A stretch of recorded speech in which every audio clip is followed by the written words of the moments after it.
Hey there, Monster Forge again.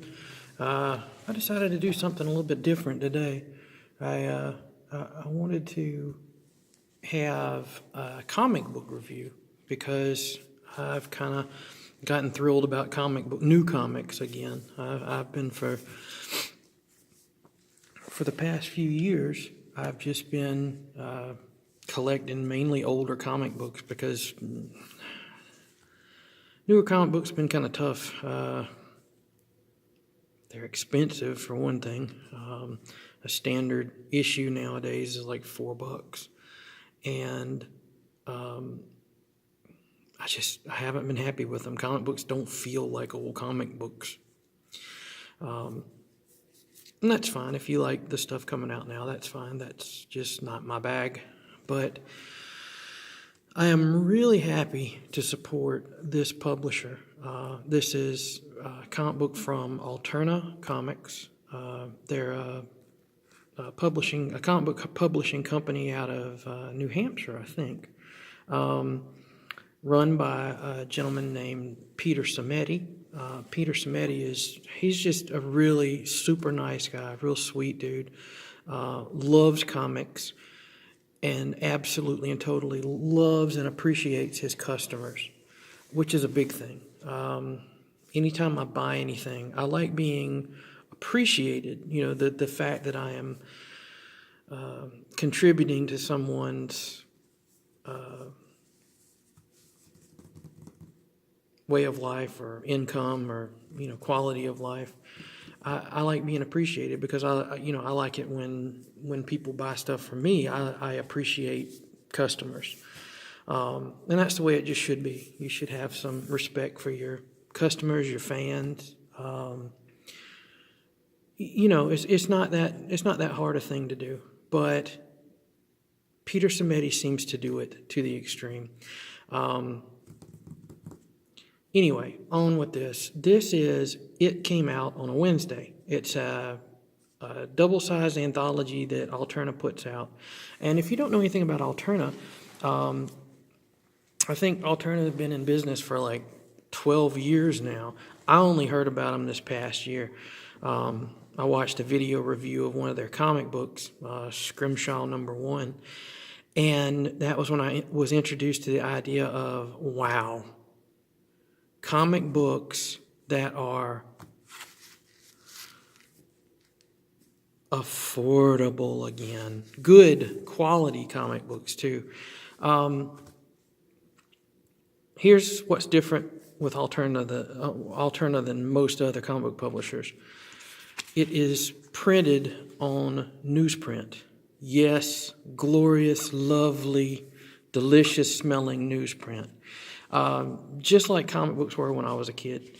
And it looks great. There's no drop in quality in these books being on newsprint. The colors are vivid.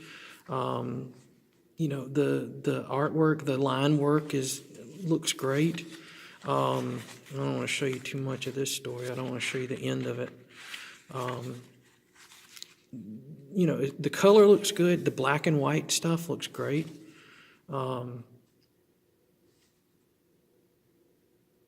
What can I say? It just looks so good.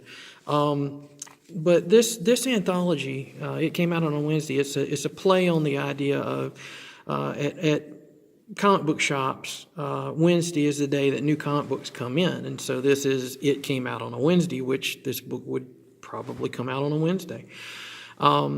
Like I said, it's a double-sized anthology, features several writers, several artists, just fun stuff. It isn't a horror-themed comic book all the time, but there is some horror in it. It kind of has a little bit of everything. It's got some fantasy. It's got some horror stories. It's got, action, adventure, science fiction, just a good smattering of stuff from here and there. The cover was done by Kelly Williams, and it is a gorgeous cover. I absolutely love that. It feels like something, I don't know. It's like it just feels like something that stepped out of the 50s, had a long-term relationship with something that came out in the 70s, and their love child was the cover of this comic book. It's great. Great, great, great. And the cool thing about this book is every cover has, in the middle of the issue, there's an interview. It's called Behind the Cover, and it features the artist of the cover. And I'll show you that. This is the Behind the Cover with Kelly Williams, and it's an interview talking to Kelly about the art style, the idea behind the cover and all, and what thought went into it. And it also shows like from sketch to finished product, the colors and everything in it. And it's, what a great treat. I always like comic books and videos and all, like DVDs and Blu-rays and all, they have extra features on them. And that's what this book kind of has, something like that. But as far as the stories, you get, in each issue, you're going to get ongoing stories that kind of, some of them continue and some of them are just like little, one-part chapters, but it is an ongoing comic book that's going to be going through the issues. Mr. Crypt, which is an all-ages story. It's usually a one-page story. The Wicked Righteous, it has been, I think, issue number 1 of it came out on Wednesday. This is number 2, by the way. Number 1 had a part of this story, The Wicked Righteous. I think it was like 2, maybe 3 pages, maybe 4. But this one's a 2-page story. And then Blood Fist is kind of a futuristic, dystopian desert survival story with a guy who has blood-stained fists. It's really fun comic book or comic story. And then the other stories that are in here. Rotten, Virus, Build Something Greater, Mr. Crypt, The Dolls, Wicked Righteous, and Blood Fist. But, just taking a little look at what we have here. The first one, the Kase Rotten, I guess I'm pronouncing that correctly. I don't know. I think it's a German tale. I don't speak German, so. Anyway, it's written by Justin Sane. Oh gosh, I just got that. If that's his real name, that is really cool. If it's not, that's really cool too. And Juan Calle did the artwork. It's a really fun, horrific tale. I don't want to show the end of that. And then there's Virus, written by Sean Malazzo, art by Sim Iraz, letters by Nikki Powers. I always like to give the letterer credit. I don't know if there was a letterer credit for the first one.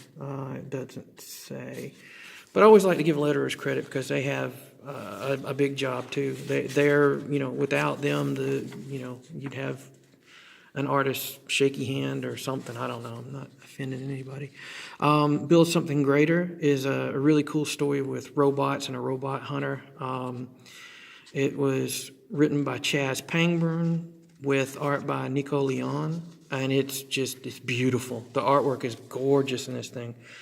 Kind of hyper stylized, but hyper detailed too. And the way the robots look, so cool. This is the Mr. Crypt story. Mr. Crypt is another Alterna comic book title. It's an all-ages title about a skeleton who wakes up one day and decides he wants to go live in the world of men, and he has to disguise himself, and he works as a librarian. It's a really cute story. It's an all-ages comic book, and he has a character, Baron Rat, that's like his little sidekick. And recently, Alterna has given Baron Rat his own story. So there's that. If you like that, there's that comic book. It's a neat little story. This was my favorite part of the book. This story of the dolls. It's a really creepy story. And the artwork is gorgeous. I don't want to show you too much of this, but the artwork is absolutely gorgeous. And it's like, this is newsprint. Newsprint, for years they've been telling us that newsprint doesn't You can't show artwork that's, this gorgeous. But look at the color, how vibrant the color is, and the line work and all. It's amazing. You definitely don't want to see the endings to any of these stories, because this is The Wicked Righteous. This is a story created by Terry Mayo with art by David Schwartz. And it's great. It's a really, really creepy, scary story. And this is I haven't read The Wicked Righteous yet. That's something I plan to get to when I get to the bottom of the stack of comic books I'm reading now. But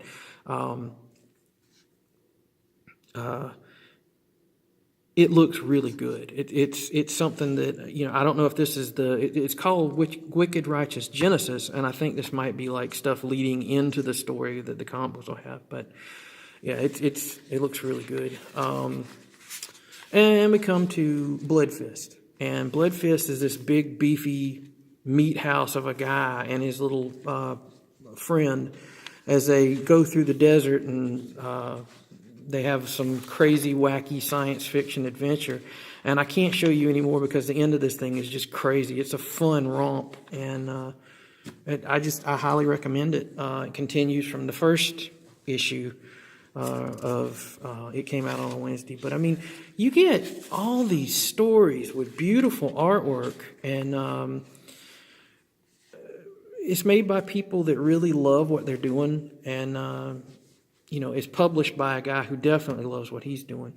But give them a try. All right. The thing about Alterna Comics, they're not carried by every comic book shop out there. They're not, they don't have the same, or they don't have as wide a distribution as Marvel and DC stuff. But if you want Alterna Comics at your local comic book shop, and they aren't there already, there's each issue of every Alterna comic book. The back page is a list of comic book shops that carry Alterna Comics, and this list keeps growing and growing. When the older books came out, the font was a lot bigger and it was more spread out, and the fonts had to get smaller and smaller and smaller to fit them all on one page. So they are expanding, and they are in just about every state. They're in Australia, Canada, France, Ireland, Israel, Japan, the UK, and Zambia. So they're all over the place. But if you want your comic book shop to carry them, go to Alterna's, or ask your comic book shop. But if you don't have a local comic shop, or you don't have a newsstand that carries these books, you can always go to alternacomics.com, and you can order from them directly. I highly recommend it. This is such a fun book, and it's $1.99. I mean, it's almost what was it? It's like 44 pages. Yeah, because I think a normal comic book's like 22. It's like 44 pages of comic book, and it's just fantastic. I can't recommend it any more than this. Alterna is where it's at. Make mine Alterna is what all of us Alterna fans like to say. But yeah, check it out. I can't give it any higher possible recommendation, and enjoy.